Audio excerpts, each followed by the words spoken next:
ಪಾಠ 16 ಕನಸುಗಾರ ಕಲಾಂ. ಒಂದೊಂದು ವಾಕ್ಯದಲ್ಲಿ ಉತ್ತರ ಬರೆಯಿರಿ. ಒಂದನೇ ಪ್ರಶ್ನೆ, ಪ್ರಯೋಗಾಲಯಕ್ಕೆ ಭೇಟಿ ಕೊಟ್ಟವರು ಯಾರು? ಪ್ರಯೋಗಾಲಯಕ್ಕೆ ಭೇಟಿ ಕೊಟ್ಟವರು ಮೂಳೆ ತಜ್ಞ. ವಿಜ್ಞಾನಿಯನ್ನು ವೈದ್ಯರು ಯಾವ ಆಸ್ಪತ್ರೆಗೆ ಕರೆದುಕೊಂಡು ಹೋದರು? ವಿಜ್ಞಾನಿಯನ್ನು ವೈದ್ಯರು ಹೈದರಾಬಾದಿನಲ್ಲಿರುವ ನಿಜಾಮ್ ಆಸ್ಪತ್ರೆಗೆ ಕರೆದುಕೊಂಡು ಹೋದರು. ಆಸ್ಪತ್ರೆಯಲ್ಲಿದ್ದ ರೋಗಿಗಳಿಗೆ ಏನಾಗಿತ್ತು? ಆಸ್ಪತ್ರೆಯಲ್ಲಿದ್ದ ರೋಗಿಗಳಿಗೆ ಕಾಲಿನ ನ್ಯೂನತೆಗೆ ಒಳಗಾಗಿದ್ದರು. ರೋಗಿಗಳ ಕಾಲಿಗೆ ಏನನ್ನು ಅಳವಡಿಸಲಾಗಿತ್ತು? ರೋಗಿಗಳ ಕಾಲಿಗೆ ಸುಮಾರು 3 ಕಿಲೋಗ್ರಾಂ ತೂಕದ ಲೋಹದ ಕ್ಯಾಲಿಫರ್ ಅಳವಡಿಸಲಾಗಿತ್ತು. ಅಬ್ದುಲ್ ಕಲಾಂ ರವರ ತಂದೆ ತಾಯಿಯ ಹೆಸರೇನು? ಅಬ್ದುಲ್ ಕಲಾಂ ರವರ ತಂದೆ ಜೈನಲಾಬ್ದೀನ್ ಮರಾಕೆಯರ್, ತಾಯಿ ಆಶಿಯಮ್ಮ. 6ನೇ ಪ್ರಶ್ನೆ ಮಕ್ಕಳೇ, ಕಲಾಂ ಅವರ ಆತ್ಮಕಥನದ ಹೆಸರೇನು? ಕಲಾಂ ಅವರ ಆತ್ಮಕಥನದ ಹೆಸರು ಅಗ್ನಿಯ ರೇಖೆಗಳು. ಆ ಭಾಗದಲ್ಲಿ 2-3 ವಾಕ್ಯಗಳಲ್ಲಿ ಉತ್ತರ ಬರೆಯಿರಿ. ವೈದ್ಯರ ಹೃದಯ ತುಂಬಿ ಬಂದಿತು ಹೇಗೆ? ವಿಜ್ಞಾನಿಯು ಸತತ 3 ವಾರಗಳ ಕಾಲ ಕ್ಯಾಲಿಫರ್ ತಯಾರಿಸಲು ಶ್ರಮಿಸಿದರು. ಹೊಸ ಕ್ಯಾಲಿಫರ್ ತಯಾರಿಸಿದರು. ಅದು ಕೇವಲ 300 ಗ್ರಾಂ ತೂಕವಿತ್ತು. ತಯಾರಾದ ತಕ್ಷಣ ಲಘು ಬಗೆಯಿಂದ ನಿಜಾಮ್ ಆಸ್ಪತ್ರೆಗೆ ಒಯ್ದರು. ವೈದ್ಯರು ಅದನ್ನು ಪರೀಕ್ಷಿಸಿ ಒಬ್ಬ ಹುಡುಗನಿಗೆ ಅಳವಡಿಸಿದರು.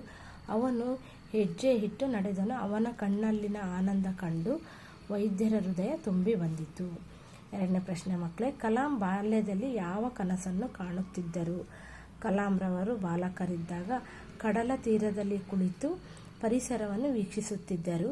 ದಡದಲ್ಲಿದ್ದ ಹಕ್ಕಿಗಳು ನೆಲದಿಂದ ಮೇಲಕ್ಕೆ ಹಾರುತ್ತಿದ್ದವು. ಪಟಪಟನೆ ರೆಕ್ಕೆ ಬಡಿದು ಒಂದು ಕ್ಷಣ ಹಾಗೆಯೇ ತೇಲುತ್ತಿದ್ದವು, ಮತ್ತೆ ಹಾರುತ್ತಿದ್ದವು. ಇದನ್ನು ಕಂಡು ಕಲಾಂರು ಮುಂದೊಂದು ದಿನ ನಾನು ಆಕಾಶದಲ್ಲಿ ಇವುಗಳಂತೆ ಹಾರಾಡುತ್ತೇನೆ ಎಂದು ಕನಸು ಕಾಣುತ್ತಿದ್ದರು. 3ನೇ ಪ್ರಶ್ನೆ ಮಕ್ಕಳೇ, ಕಲಾಂ ಅವರಿಗೆ ಬಂದ ಪ್ರಮುಖ ಪ್ರಶಸ್ತಿಗಳು ಯಾವುವು? ಕಲಾಂ ರವರ ಸಾಧನೆಯನ್ನು ಗಮನಿಸಿ ಜಗತ್ತಿನ ಸುಮಾರು 20ಕ್ಕೂ ಹೆಚ್ಚು ವಿಶ್ವವಿದ್ಯಾನಿಲಯಗಳು ಇವರಿಗೆ ಗೌರವ ಡಾಕ್ಟರೇಟ್ ಪದವಿ ನೀಡಿ ಸನ್ಮಾನಿಸಿವೆ. ಭಾರತ ಸರ್ಕಾರ ಪದ್ಮಭೂಷಣ, ಪದ್ಮವಿಭೂಷಣ ಹಾಗೂ ಭಾರತ ರತ್ನ ಪ್ರಶಸ್ತಿ ನೀಡಿ ಗೌರವಿಸಿದೆ. ಇವು ಕಲಾಂ ರವರಿಗೆ ಬಂದ ಪ್ರಮುಖ ಪ್ರಶಸ್ತಿಗಳಾಗಿವೆ. ನೆಕ್ಸ್ಟ್, ಈ ಮಾತನ್ನು ಯಾರು ಯಾರಿಗೆ ಹೇಳಿದರು? ಇವರ ಕಷ್ಟವನ್ನು ನಿವಾರಿಸಲು ನಿಮ್ಮಿಂದ ಸಾಧ್ಯವಿಲ್ಲವೇ? ಯಾರು ಹೇಳಿದರು? ವೈದ್ಯರು. ಯಾರಿಗೆ ಹೇಳಿದರು? ವಿಜ್ಞಾನಿಗೆ ಹೇಳಿದರು. ಕನಸು ಕಾಣಿರಿ ಯಾರು ಹೇಳಿದರು? ಅಬ್ದುಲ್ ಕಲಾಂರು ಹೇಳಿದರು. ಯಾರಿಗೆ? ಇಂದಿನ ಮಕ್ಕಳಿಗೆ ಹೇಳಿದರು. ನೆಕ್ಸ್ಟ್ ಮಕ್ಕಳೇ, ಭಾಷಾ ಚಟುವಟಿಕೆ. ಕೊಟ್ಟಿರುವ ಪದ ಗಮನಿಸಿ ವಿರುದ್ಧಾರ್ಥಕ ಪದ ಬರೆಯಿರಿ. ಹಗುರ, ಭಾರ. ಕಷ್ಟ, ಸುಖ. ಮೇಲೆ, ಕೆಳಗೆ. ನೆಕ್ಸ್ಟ್, ಕೊಟ್ಟಿರುವ ಪದ ಬಳಸಿ ಸ್ವಂತ ವಾಕ್ಯ ರಚಿಸಿ ಬರೆಯಿರಿ. ಚಿಕಿತ್ಸೆ. ರೋಗಿಗಳು ಸರಿಯಾದ ಚಿಕಿತ್ಸೆ ಪಡೆಯುವುದು ಉತ್ತಮ. ಗಗನ. ಗುಕೇಶ್ ಅವರು ಚೆಸ್ನಲ್ಲಿ ಗಗನಕ್ಕೇರಿದ್ದಾರೆ. ಸಾಧನೆ ಯಾವಾಗಲೂ ಸಾಧಕನ ಸೊತ್ತಾಗಿರುತ್ತದೆ. ಕನಸುಗಳು ಆತ್ಮವಿಶ್ವಾಸವನ್ನು ಹೆಚ್ಚಿಸುವಂತಿರಬೇಕು. ಮಾದರಿಯಂತೆ ಕೂಡಿಸಿ ಪದ ರಚಿಸಿ. ಮಾದರಿ. ಮಾಡು ಪ್ಲಸ್ ಇಸು ಮಾಡಿಸು. 1ನೇದು, ತಿನ್ನು ಪ್ಲಸ್ ಇಸು ತಿನ್ನಿಸು.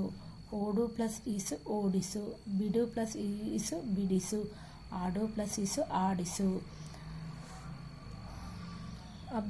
ಅಬ್ದುಲ್ ಕಲಾಂ ರವರಿಗೆ ಸಂಬಂಧಿಸಿದ ಪದಗಳನ್ನು ಆಯ್ದು ಚೌಕದಲ್ಲಿ ಬರೆಯಿರಿ. ಕಲಾಂ ರವರು ಇದರಲ್ಲಿ ಆಶಿಯಮ್ಮ ಅವ್ರ ತಾಯಿ, ಮತ್ತು ಭಾರತ ರತ್ನ ಅವ್ರಿಗೆ ಬಂದ ಪ್ರಶಸ್ತಿ. ಕ್ಷಿಪಣಿ ಅವರು ಈ ಪಾಠದಲ್ಲಿ ಬಂದಿದೆ.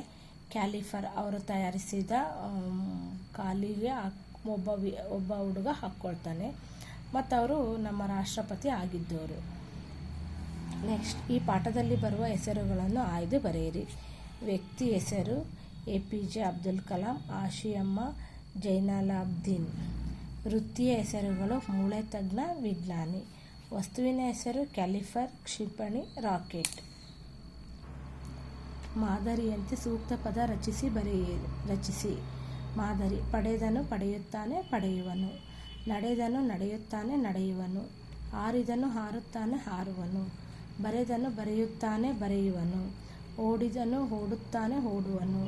ಆಡಿದನು ಹಾಡುತ್ತಾನೆ ಹಾಡುವನು. ಕೊಟ್ಟಿರುವ ಪದಗಳನ್ನು ಸರಿಯಾಗಿ ಜೋಡಿಸಿ ವಾಕ್ಯ ರಚಿಸಿ ಬರೆಯಿರಿ. ರೈತರು ಪುಸ್ತಕವನ್ನು ಆಳಿದರು. ಇದರಲ್ಲಿ ಮಕ್ಕಳೇ ಈ ಪದಗಳು ಜೋಡಿಸಿ ಒಂದು ವಾಕ್ಯ ಮಾಡಬೇಕು ಮಕ್ಕಳೇ. ಇಲ್ಲಿ ಕೊಟ್ಟಿದ್ದಾರೆ ನೋಡಿ, ರೈತರು ಹೊಲವನ್ನು ಹುತ್ತರು. ಇಲ್ಲಿ ಬರುತ್ತೆ ನೋಡಿ ಮಕ್ಕಳೇ, ರೈತರು ಹೊಲವನ್ನು ಹುತ್ತರು. ರೈತರು ಹೊಲವನ್ನು ಹುತ್ತರು. ಮಕ್ಕಳು ಹಾಡನ್ನು ಹಾಡಿದರು. ಮಕ್ಕಳು ಹಾಡನ್ನು ಹಾಡಿದರು. ಗುರುಗಳು ಪುಸ್ತಕವನ್ನು ಓದಿದರು. ಗುರುಗಳು ಪುಸ್ತಕವನ್ನು ಓದಿದರು. ಶಿಲ್ಪಿಗಳು ವಿಗ್ರಹಗಳನ್ನು ಕೆತ್ತಿದರು. ಆಮೇಲೆ ರಾಜರು ರಾಜ್ಯವನ್ನು ಆಳಿದರು. ನೆಕ್ಸ್ಟ್ ಪ್ರಶ್ನೆ ಮಕ್ಕಳೇ, ಪದಬಂಧ ಪೂರ್ಣಗೊಳಿಸಿ. ಪದಬಂಧ ಇಲ್ಲಿ 6ರಿಂದ 14 ವರ್ಷದೊಳಗಿನ ಮಕ್ಕಳಿಗೆ ಇದು ಕಡ್ಡಾಯ ವಿದ್ಯಾಭ್ಯಾಸ. ಆಮೇಲೆ 4ನೇದು ಮಕ್ಕಳೇ, ಹೊಸದಾಗಿರುವ ನಮ್ಮ ದೇಶ ನವಭಾರತ. ಎಡದಿಂದ ಬಲಕ್ಕೆ ಹೋಗ್ಬೇಕು ಮಕ್ಕಳೇ. ಸ್ನೇಹಿತ ಇಲ್ಲಿದ್ದಾನೆ, 2 ಅಕ್ಷರ. ಸ್ನೇಹಿತ ಇಲ್ಲಿದ್ದಾನೆ, ಇದು 7ನೇ ಕಾಲಮಲ್ಲಿ ಇರುತ್ತೆ. ಎಲ್ಲಿದೆ 7ನೇ ಕಾಲಮ್ಮು? ಇಲ್ಲಿದೆ ಮಕ್ಕಳೇ. ಇಲ್ಲಿ ಮಕ್ಕಳೇ ಸ್ನೇಹಿತ 7ನೇದು, ಸ್ನೇಹಿತ ಇಲ್ಲಿದ್ದಾನೆ. ಸೊ ಮಿತ್ರ. ಇಲ್ಲಿ 8ನೇದು, 8 ಗಣಿಯಲ್ಲಿ ಸಿಕ್ಕಿದ ಪುಸ್ತಕ ಗಣಿತ. ಮತ್ತೆ ಯತ್ನಿಸು. 10ನೇದು ಮಕ್ಕಳೇ ಎಲ್ಲಿದೆ? ಪ್ರಯತ್ನ.